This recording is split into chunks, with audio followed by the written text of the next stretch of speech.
Good morning. My name is Paulina Araujo, and I'm a dietitian and diabetes educator at Trillium Health Partners in Mississauga. And I hope you enjoy this talk on calorie density, basically how to eat more food, weigh less, and improve our diet quality. So the objectives for today are to understand the concept of calorie density, to learn the benefits of eating a diet low in calorie density, or I'll also refer to it as energy density, to learn how to use these principles with your clients who want to lose weight, and to identify some common calorie density pitfalls and traps that can keep people from from achieving their goals. And I don't have any disclosures for this talk. So I thought I would start off with this slide that I'm calling a tale of two plates. So we have two plates here that look almost identical. They both have an abundant amount of food, and yet the plate on the right has half the calories of the plate on the left. And I can assure you that I did not inflate the calories on the left on purpose to make a point. I used common North American portions and meal preparation techniques. And on the right, I've applied some simple calorie density principles. And I've taken a 1,000 calorie meal and turned it into a 500 calorie meal, all the while still looking just as satisfying and appetizing as the plate to the left. And this is what I'm going to show you how to do today. So calorie density is the amount of energy or calories per weight of food. It's usually expressed as either calories per pound or calories per gram. And I'm going to talk in calories per pound because for me, and I'm sure for many of you, it's easier to envision a pound of apples or carrots than it is to envision a gram of an apple or a gram of a carrot. Not that we're eating pounds of apples, but still. And it's the easiest and most accurate way of determining how likely, so that's key word, how likely a food is to contribute to weight loss or gain. So contrary to what we would read online, it's not about the carb content of a food. It's not even necessarily about the fat content of a food. Those two things do play a role, but it really comes down to largely to the number of calories per bite, and that's what calorie density is. So just a quick review of one part of our very sophisticated satiety mechanism that we've evolved over millions of years. So we have stretch receptors on the outside of our stomach linings that are activated as our stomachs fill up with food and send messages to our brain to tell us that we're full. On the inside of our stomach linings, we have density receptors. And that's important too, because otherwise we would fill up on broccoli and other roughage that would stretch our stomachs, but we still wouldn't be eating enough calories. So our body can also detect, are we getting enough of, enough density as well as the stretch.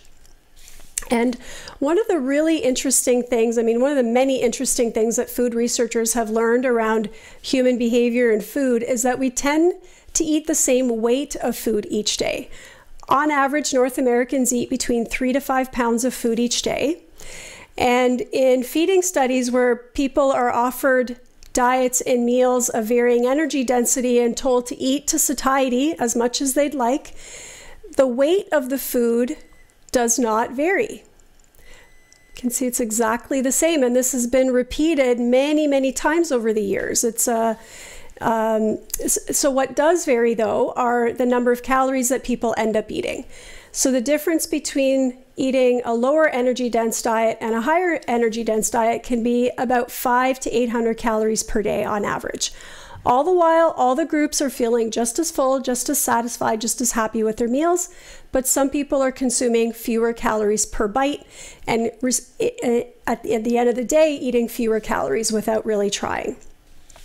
So this research really highlighted two key things for me. My takeaways were that it seems that in order for us to feel physiologically full, we need to be eating a certain weight of food, not a certain amount of calories, not a certain amount of carbohydrate or fat grams, but we need to eat a certain volume of food. And we can cut that volume and diet and restrict our portions or cut out entire food groups so that we have fewer options to choose from and then end up having smaller portions on our plate.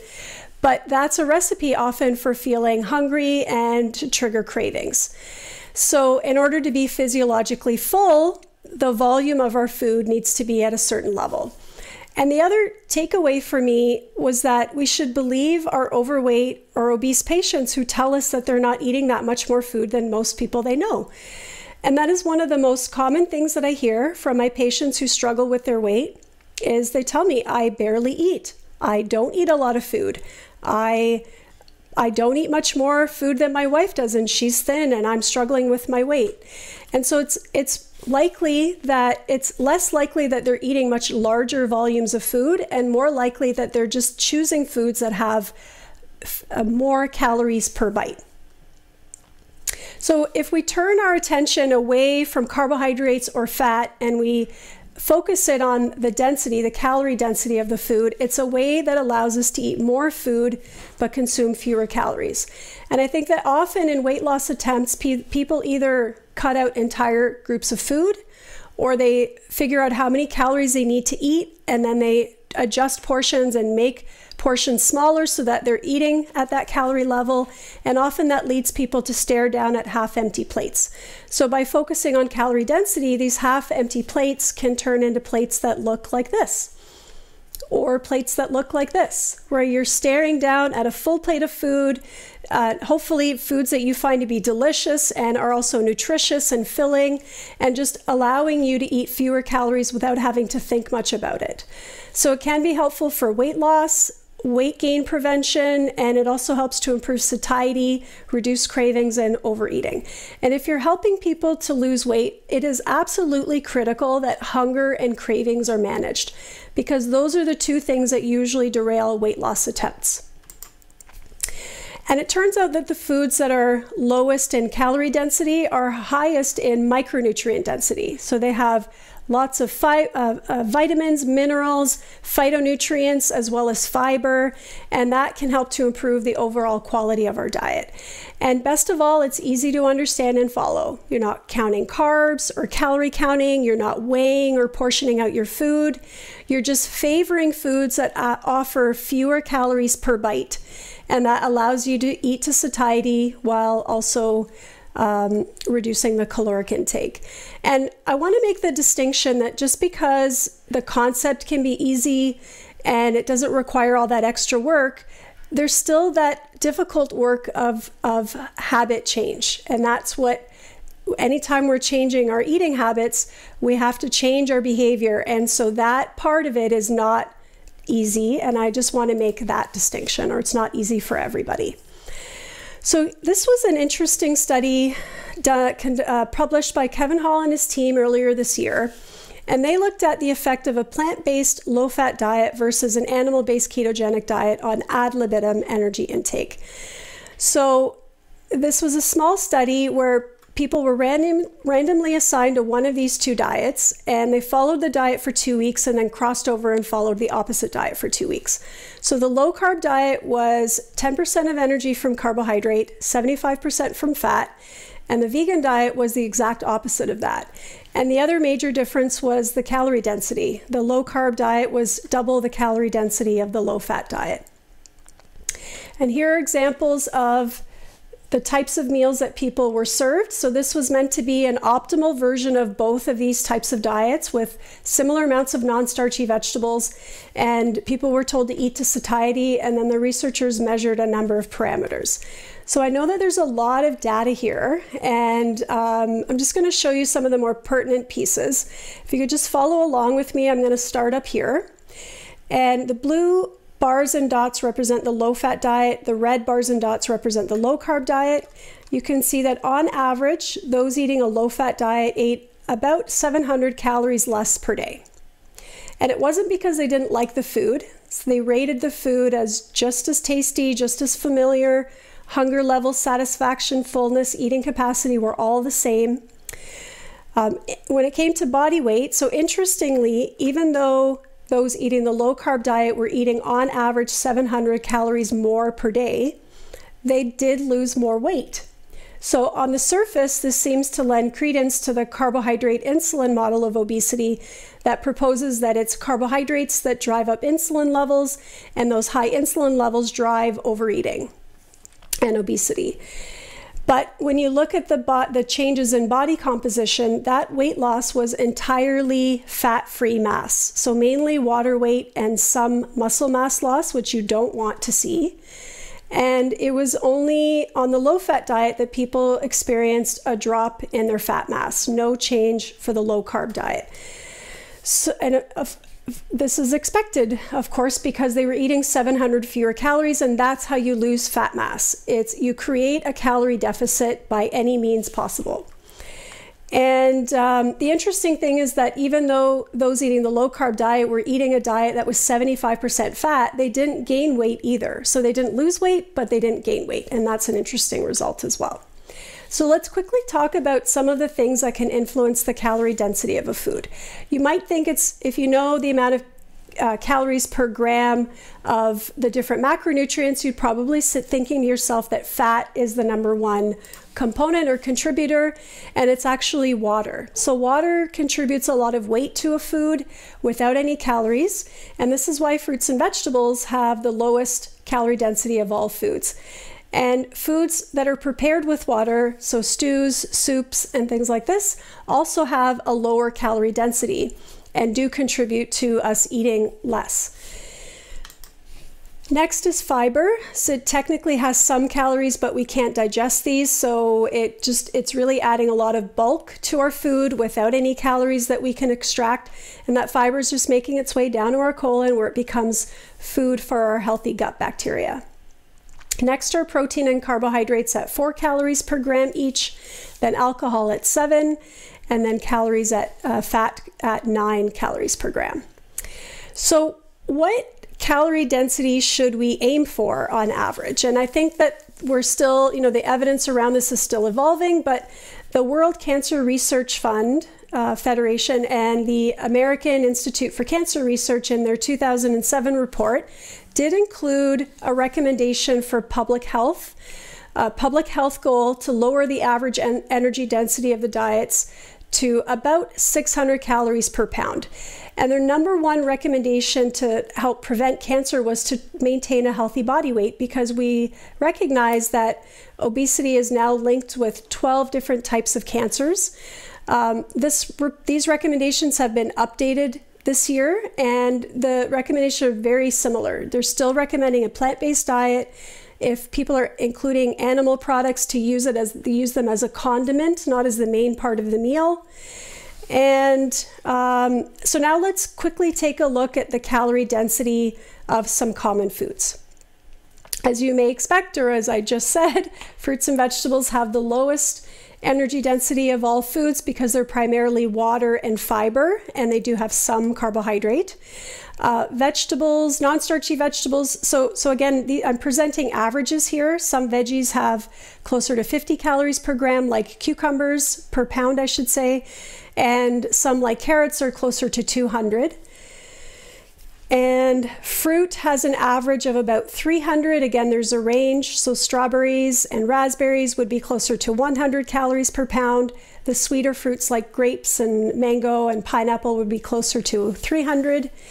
Starchy vegetables are fairly low as well. So these and some fruits are often demonized in our culture. That is very much about reducing carbohydrates and the message that carbohydrates are bad for us and that they cause weight gain. And yet, if you were to have a pound of sweet potato or white potato, you'd be eating about 400 calories.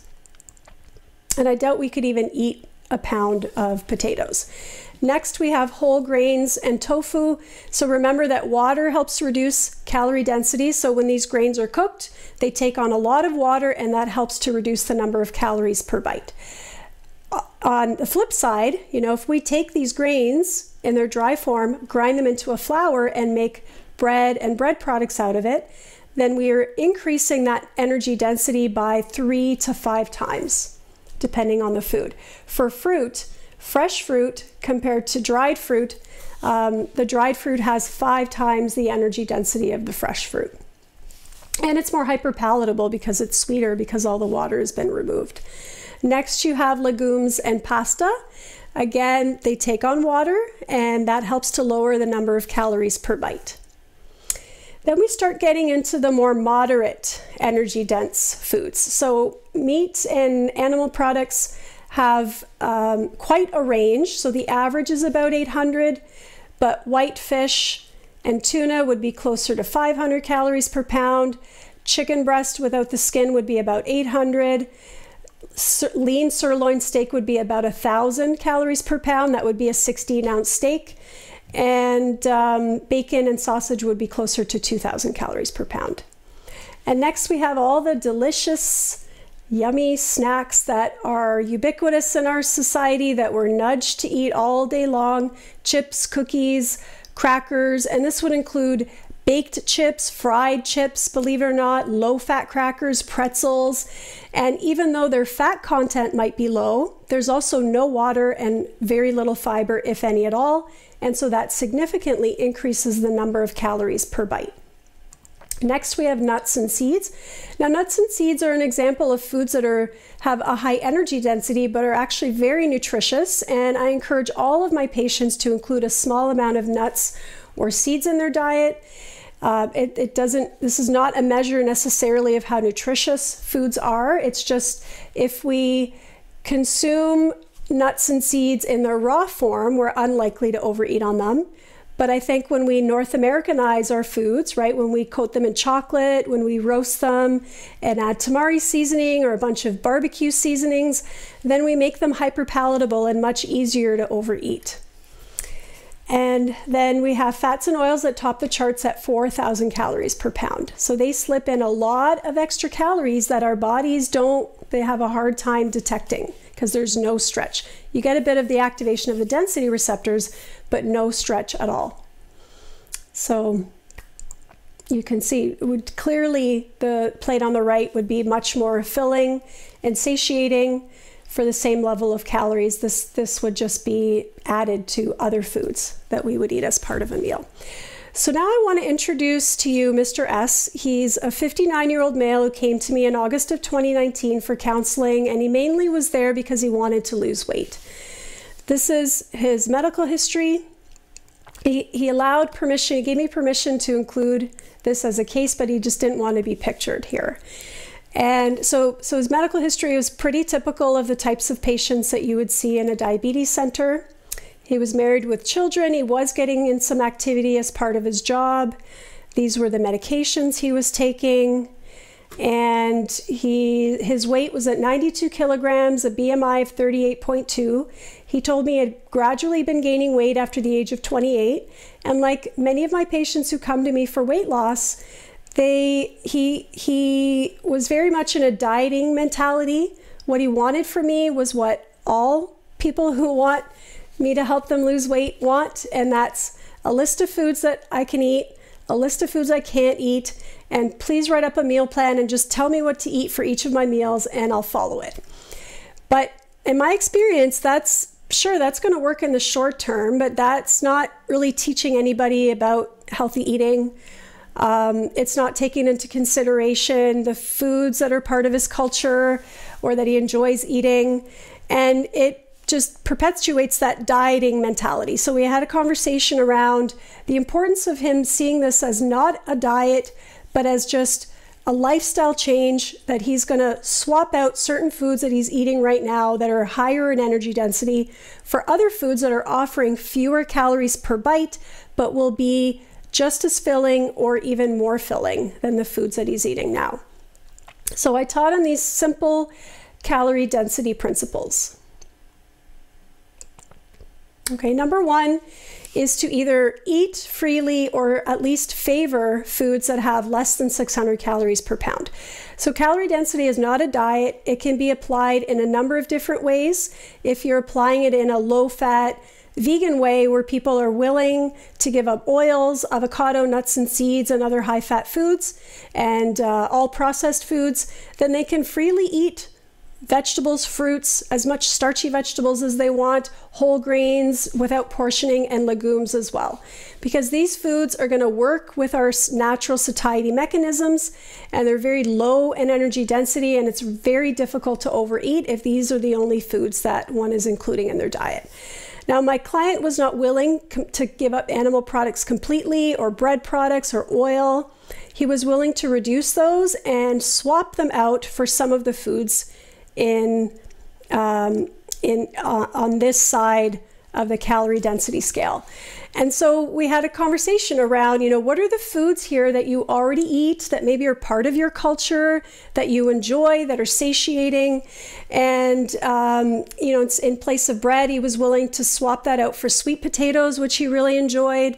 Frike is a grain that is common to Egyptian culture and that he enjoyed, so he was willing to include those and really increase his vegetable intake. And he was willing to have plant-based proteins in place of animal protein more often and shift at least from the higher energy dense animal sources to the lower energy dense ones. And I always encourage my patients or clients to favor lower glycemic index foods and to spread carbohydrates out over the day so that they're not eating a large amount at one time, which could cause a spike in blood sugar levels. So when I took a diet history, and if we were to plot the foods in his diet, you can see that the majority of his calories are coming from moderate to high energy dense foods. And he was telling me that he also told me that he was feeling hungry all the time. So we suggested some swaps to help shift that balance towards more lower energy dense foods.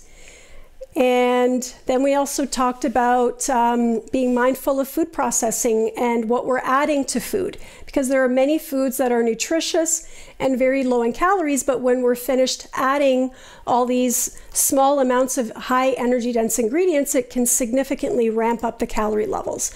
So if we take a pound of wheat berries, you would only be consuming 300 calories.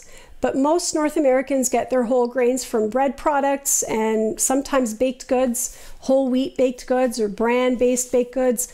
And you can see that that will increase the calorie density by 5 or 6 times. The chickpeas, quite low in energy density. If you turn them into pasta, that actually doesn't change the energy density very much because that pasta takes on water and it swells. It's what we add to the pasta. If you're adding a lot of creamy sauces, bacon, things like this, you're significantly increasing those calories. And then interestingly, so if you take those chickpeas and you turn them into low-fat crackers, you've now increased the calorie density by 4 times. This is about the calorie density of bacon, if you can believe that, even though they're low-fat. And it's because they have no water and hardly any fiber at all. As far as the added ingredients, so a medium baked potato has only 160 calories. When we're finished North Americanizing this potato, if I can use that word, make up that word and use it, we've now added some cheese, butter, bacon bits, sour cream, not a whole lot of volume, but we've more than doubled the calories. And then we're blaming the potato. The potato is providing the least amount of calories in that picture, and yet the blame is being placed on that one food when really it's all the other high energy dense foods.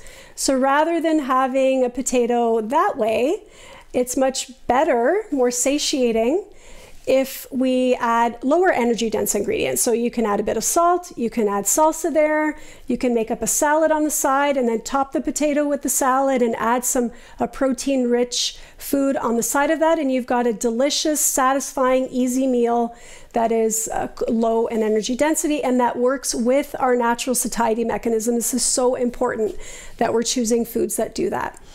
Liquid calories just slip under the radar. So if we drink our calories, we do not eat less food later on in the day. This has been shown over and over again. And those liquid calories can really add up. And alcohol is a double whammy because it provides the empty calories and then it increases appetite. So we end up eating more later on. Principle number 4 is to dilute your meals with lower calorie foods. So this is a standard recommendation. I think for most dietitians will recommend their clients to fill half of their plates with vegetables. So I tell people, make the vegetables the star of your plate and fill a quarter of the plate with whole grains, or I would also include here starchy vegetables, and then a quarter of the plate with some plant-based proteins ideally, or if people are not willing to exclude animal products completely, at least shift towards the lower energy dense ones that are also more environmentally friendly. And so if we've returned here to the plate, the tale of two plates. So on this side here, this is 4 cups of cooked pasta, whole wheat pasta. That's an average restaurant-sized portion. And I tossed it in 1 tablespoon of olive oil. I sauteed the tofu in 2 teaspoons of olive oil and added a handful of broccoli. And on this side, I've reduced the pasta by half, believe it or not. So it's still a lot of food, 2 cups of pasta. And instead I added a lot more vegetables. So you can see the greens, but what's not so clear are the peppers here. So there are quite a lot of yellow peppers that are adding a lot of volume and bulk to the plate. And I just omitted the oil and I didn't miss it whatsoever. So rather than sauteing the tofu, I just baked it in the oven with some seasonings and no oil.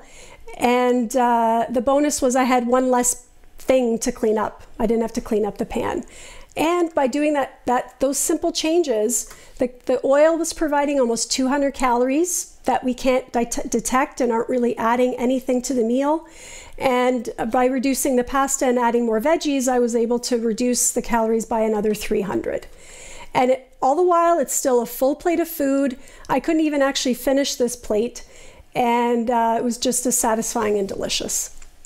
Dilution at play here again. So rather than using dried fruits which have 5 times the energy density of fresh fruit, just substitute it for your favorite fresh fruits. Add in a smaller amount of seeds or nuts, and then there's a bit less oatmeal in this plate.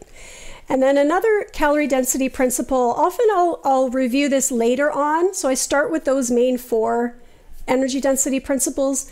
Then I'll talk about this later on if people have reached a weight loss plateau or they're stuck. Then we'll talk about maybe try sequencing your meals. Have the salad before the meal and then have a smaller portion of the main meal. Because if we put a larger portion on the plate, we're probably going to eat it even if we would actually be full with the smaller amount. And then sometimes we have to consider, I call it breaking up with some foods. I think we all have a relationship with food. For some people, it's a positive one. For many people, it's combative and filled with guilt and shame. And sometimes that's because there's certain foods that call to us that we just can't moderate. If they're there, we end up overeating them. And so just like a bad relationship, sometimes we just have to break it off or at least see these foods less often. So foods that are common for us to be able to overeat on, not including, of course, things like chips and other really high-fat processed snacks. But bread and bread products are very common. It's an easy go-to snack and you can rack up a lot of calories without realizing it. Same with dried fruits, same with nuts. I talked about how when we make them hyper-palatable, we make them much easier to overeat on. For potatoes, so if the way you like your potatoes are fried or cooked in a lot of oil or butter or ghee until they melt in your mouth, that is not a good way to have potatoes if your goal is to not overeat. If your goal is to just have something delicious, that's a great way to prepare potatoes. And then cheese, we can easily overeat on cheese and restaurant portions as well. So just kind of explore if they've been eating out more or not. And so these are the results for my patient. So not only did he meet his weight loss goals, but he also was able to reduce his blood pressure medication significantly. And best of all, he had improved energy levels. He was moving around more easily, climbing stairs more easily. He was sleeping better. And he also told me that he felt less hungry. He was eating more food and feeling less hungry. Isn't that the dream? I think that's the dream. And the best part about it is that he experienced the weight loss. And even though there were a lot of challenges around Christmas holidays, vacations, which are 2 things that often derail weight loss attempts, and then the COVID pandemic hit and he didn't experience that weight gain that most weight loss curves will look like this and then a gradual return to baseline. And he was able to maintain these changes at 18 months, which is amazing. So I'll end with this slide. This is a picture that I have up in my office to remind me and my clients that we always want success to be linear, but it actually is quite messy with setbacks and challenges. And the key is to not quit, but rather just try to work through some of those challenges so that we can experience a wonderful success in the end. And thank you.